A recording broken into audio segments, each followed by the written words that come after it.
J'ai été frappé au cours de mes longues années de pratique, parce que j'ai pris ma retraite il y a quelques mois, de la difficulté à changer, et en particulier dans le monde dans lequel je travaille. Je suis médecin et je suis d'abord un praticien. J'ai beaucoup fouillé dans toutes les directions, dans la physique, dans la biologie, dans la psychologie, dans les sciences orientales, pour essayer de trouver une synthèse et surtout une réponse de sens.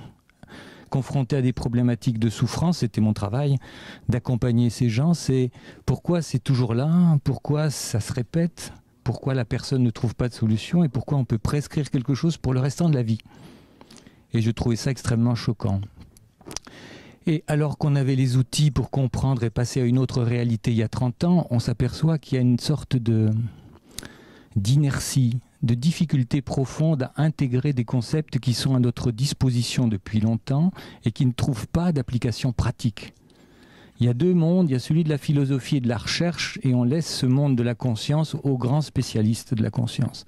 Et puis, il y a l'absence de partage dans le quotidien de ces fruits dont on a absolument besoin pour traverser la période de difficulté profonde dans laquelle on est.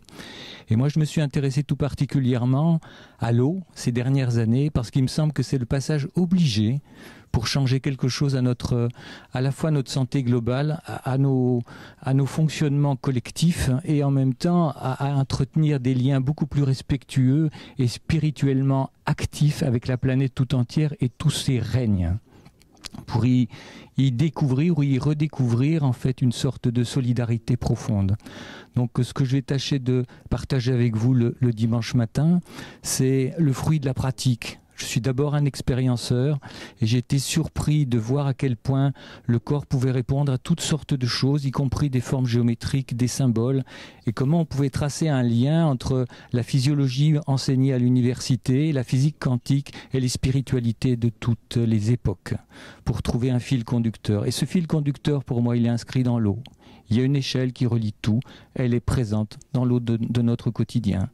Et si on peut trouver la manière de restaurer une eau propre, pure et qui respire littéralement la santé, alors je pense que notre monde peut changer beaucoup plus vite qu'il ne paraît l'être actuellement.